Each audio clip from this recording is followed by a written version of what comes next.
Hai, Assalamualaikum dan salam sejahtera cikgu ucapkan. Bertemu lagi kita pada hari ini dalam slot E-Kelas JPN Kelantan bersama Cikgu Wan Azrina binti Muhammad Zuki daripada SMK Kubang Krian.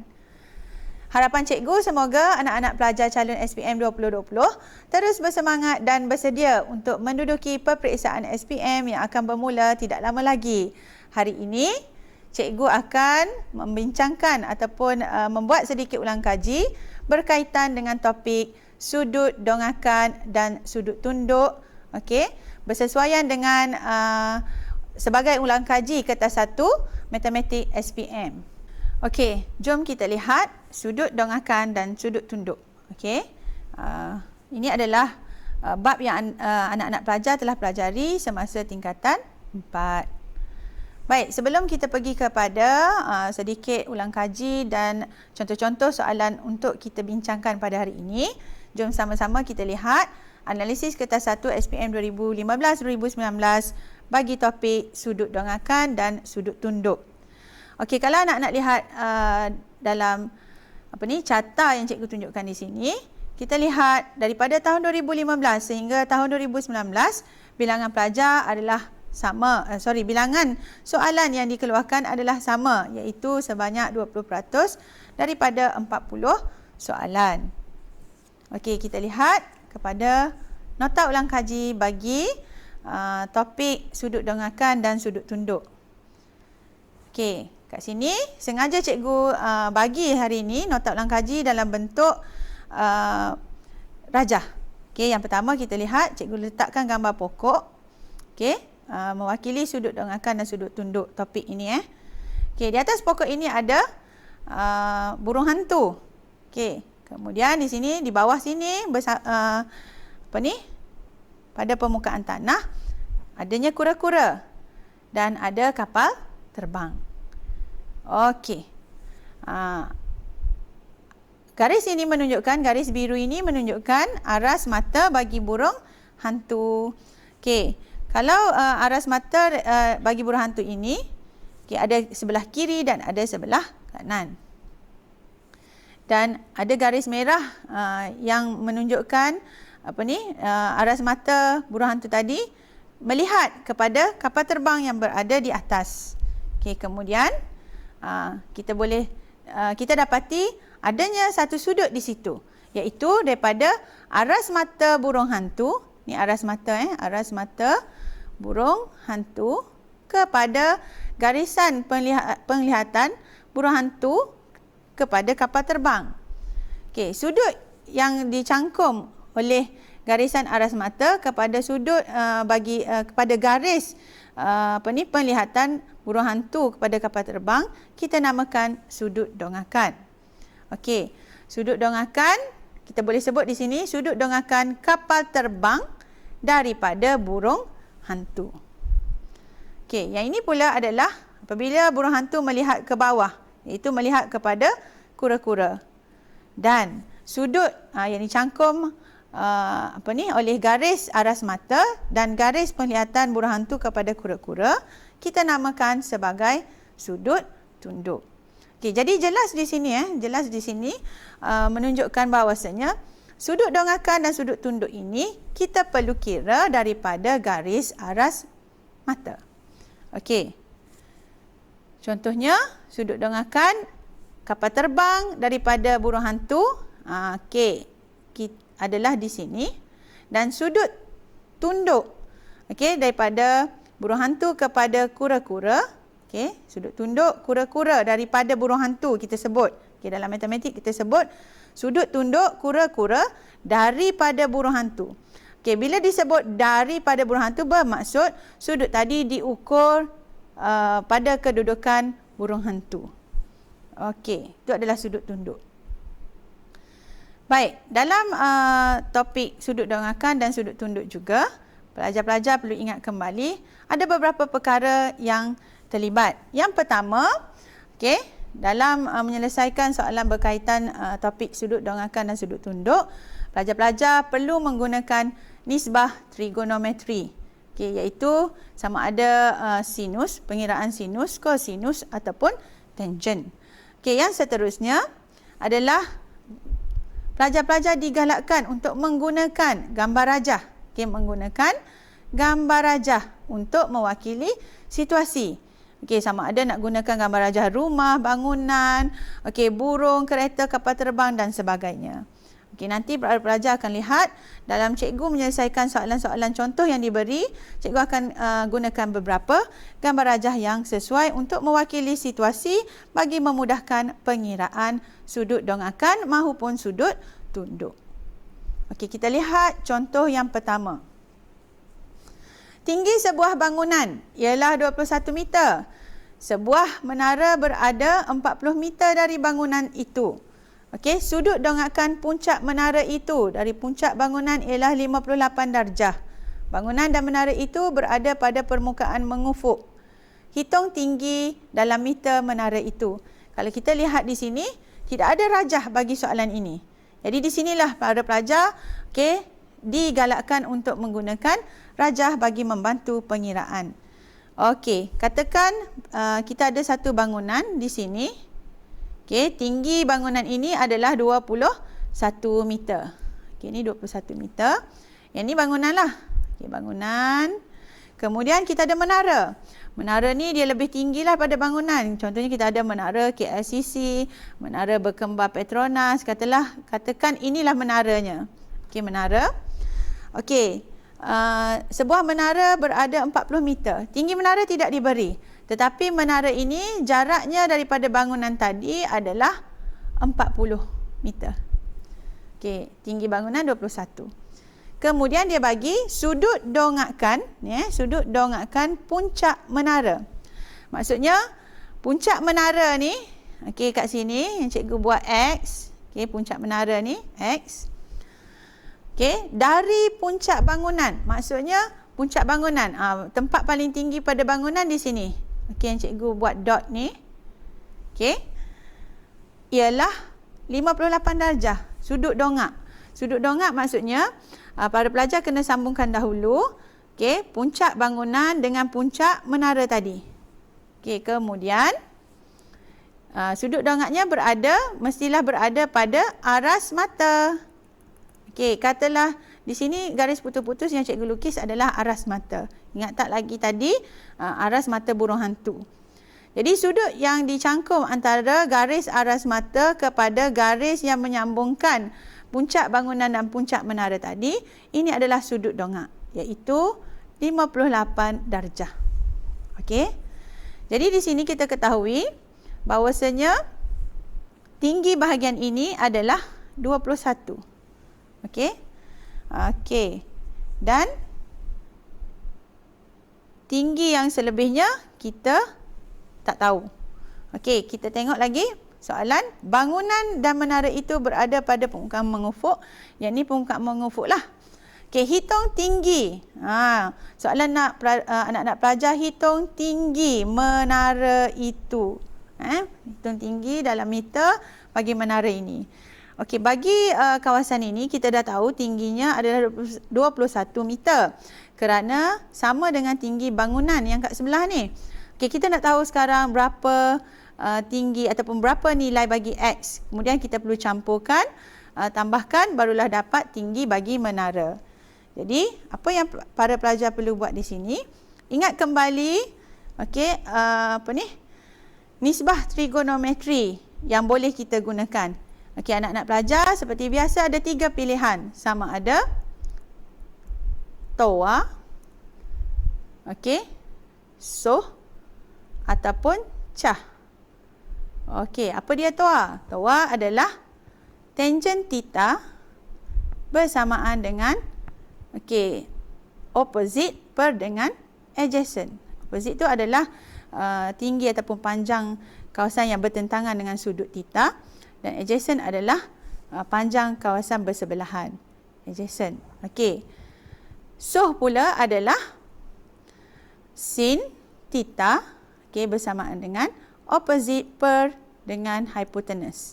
Okey, CAH adalah cos theta, okey, bersamaan dengan opposite per dengan hypotenuse.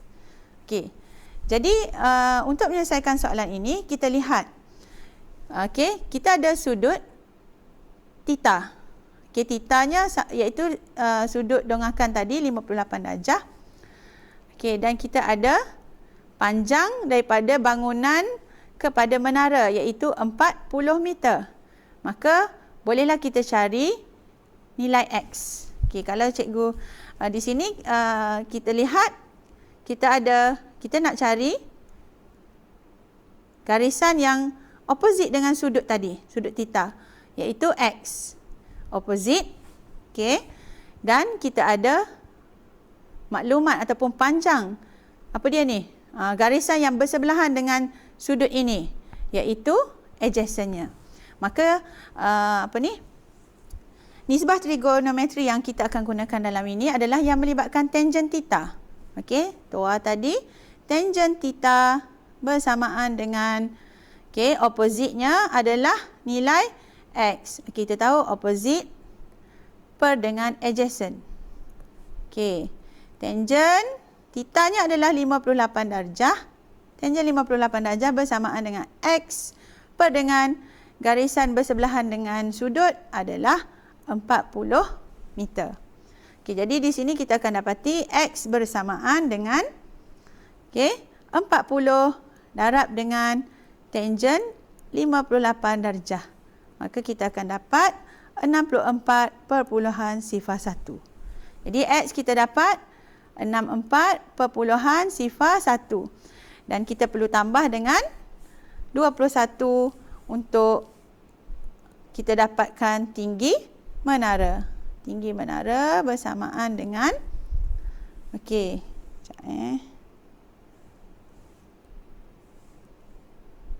tinggi menara bersamaan dengan 64.01 iaitu X, panjang X, dan kita tambah dengan 21. So kita akan dapat 85.01.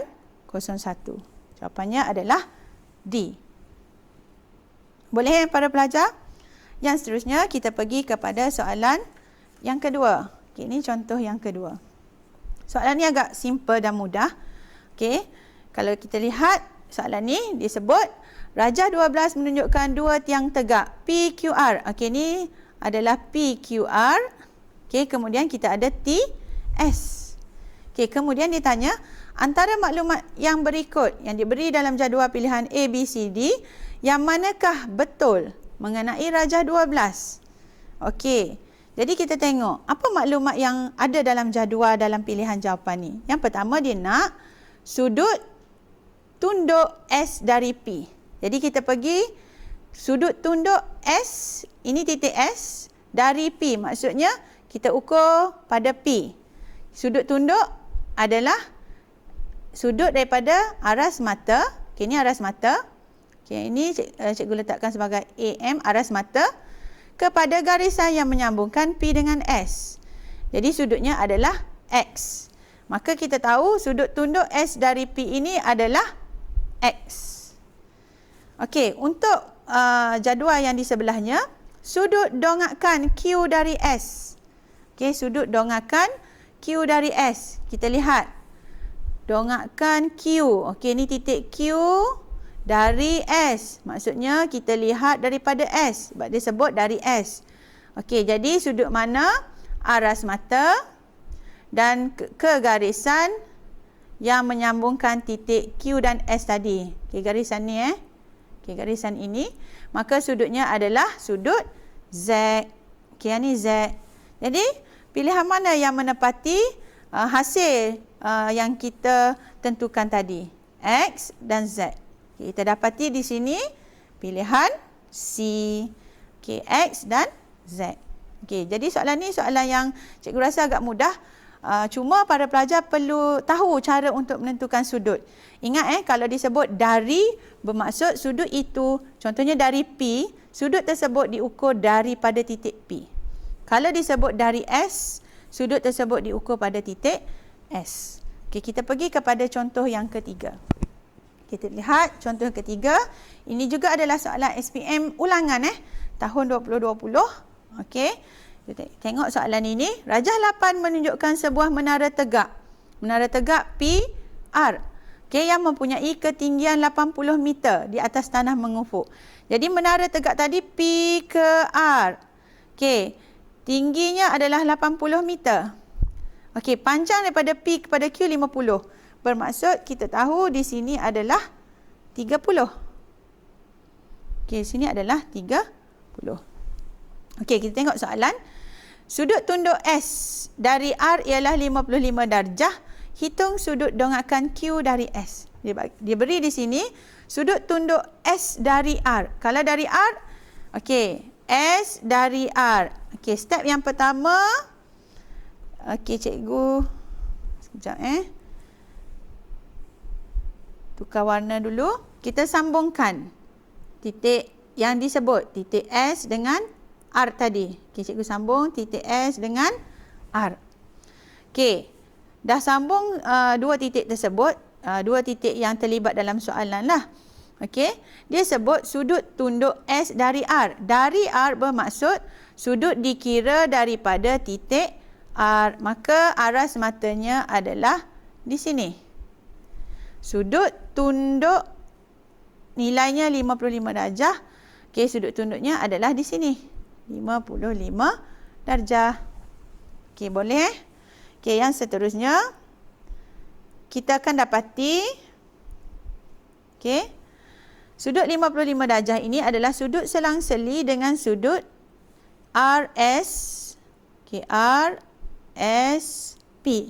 Sudut ini. Maka nilai di sini juga adalah 55 darjah. Okey. Kemudian soalan meminta anak-anak pelajar menghitung sudut dongakan Q dari S. Okey, sudut dongakan Q dari S, cikgu sambung dengan warna hijau. Okey, titik yang terlibat Q dan S. Maka Q dan S. Cikgu gariskan dengan warna hijau. Q ke S. Okey. Yang 55 darjah tadi sudut daripada aras mata yang SP ni ke garisan yang menyambungkan titik S dan R. Yang hijau ini adalah aras mata, ni kita katakan sebagai aras mata, okey, kepada garisan yang menyambungkan titik S dan Q. Okey. Dia minta anak-anak pelajar hitungkan sudut dongakan. Jadi yang ni adalah sudut dongakan. Okey. Daripada garisan aras mata kepada garisan yang menyambungkan titik yang disebut. Okey, dia nak tahu berapa sudut dongakan Q dari S. Okey, berapa theta di sini. Baik, dalam hal ini, okey, anak-anak pelajar, cikgu keluarkan bentuk segitiga yang ini Sekejap. Okey, bentuk segitiga iaitu yang menyambungkan S dengan R. Okey, yang ni. Okey, R dengan S. Okey, cikgu buat satu segitiga di sini adalah P. Okey, sudutnya tadi kita tahu adalah 55 darjah. Okey, yang ini 80. Maka kita boleh cari okey, jarak daripada S ke P. Kita ada theta, kita ada opposite, kita nak tahu sebelahan dia ataupun adjacent dia. Maka kita akan gunakan TOA, tangent theta bersamaan dengan opposite per dengan adjacent. Okey, garis yang bersebelahan dengan theta. Maka kita akan dapati tangent theta tadi adalah 55 darjah bersamaan dengan garisan bertentangannya 80 dan kita akan dapati adjacentnya adalah SP. So kita akan dapat SP bersamaan dengan 56.02. Okey ni garisan ini 56.02. Apabila kita dah ada SP 56.02 dan kita ada tinggi daripada P ke Q. Ni P ke Q. Okey, bengkok dia. Sekejap. Okey, kita ada P ke Q tingginya adalah 50. Okey, kita ada SP 56.02. Kita ada P ke Q. Okey. Ni rajah yang melibatkan trigonometri lah, Q. Bersambung dua ni. Yang ni sudut yang kita nak cari, theta. Okey, yang 55 darjah tadi, okey, yang ini. Okey, melibatkan sudut 55 darjah tadi, ketinggian yang terlibat adalah 80.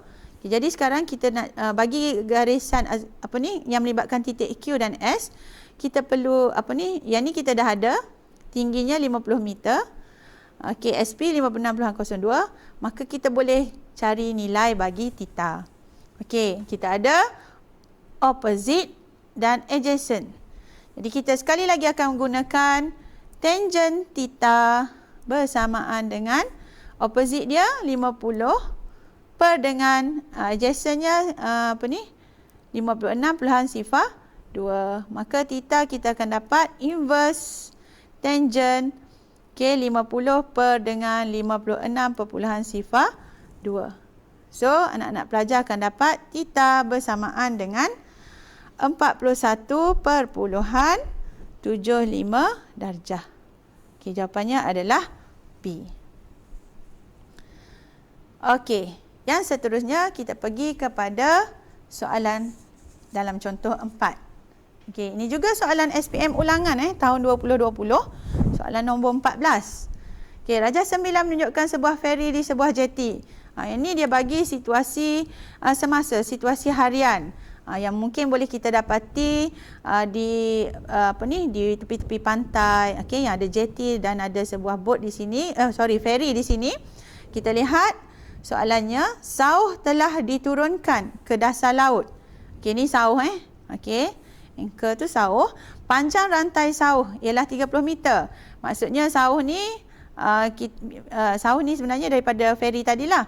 Okey, panjang dia apabila dia diturunkan ke dasar laut, panjangnya adalah 30 meter. Sudut dongakan P dari sauh, okey, sudut dongakan P. Okey, ni P. Yang ni sauh. Sudut dongak. Dongak maksudnya aras mata, okey, melihat ke atas. Okey, jadi ini adalah sudut dongakan P dari sauh. Okey, sudutnya adalah 51 darjah. Okey. Kalau cikgu keluarkan situasi ini dalam bentuk trigonometri, maka kita ada titik P. Okey, yang ni Q. Okey, kedudukan sauh tadi. Okey, yang ni kawasan dasar laut lah. Ini adalah garis normal, garis serenjang. Okey, garis serenjang P tadi ke dasar laut. Okey, kita katakan cikgu letakkan titik ni sebagai R. Okey, yang ni kita ada 30 meter. Okey, sudut di sini kita tahu bagi trigonometri segitiga bersudut tegak, sudut di sini adalah 90 darjah dan sudut ini tadi 51 darjah. Okey, itu sudut dongak P daripada Q. Okey, soalan menghendaki pelajar mencari panjang tegak dalam meter titik P dari dasar laut. Maksudnya dia nak ukuran P ke R. Yang ini cikgu letakkan sebagai X. Okey. Okey, caranya mudah. Kita pilih nak gunakan toa, okey, soh ataupun cah. Okey, trigonometri yang mana kita nak gunakan? Okey, kalau kita tengok di sini, kita ada theta, okey, kita ada theta dan kita ada hypotenuse. Okey, bermaksud kita tak akan gunakan formula trigonometri bagi tangent. Okey, kita akan gunakan sama ada sin untuk sin ataupun cos.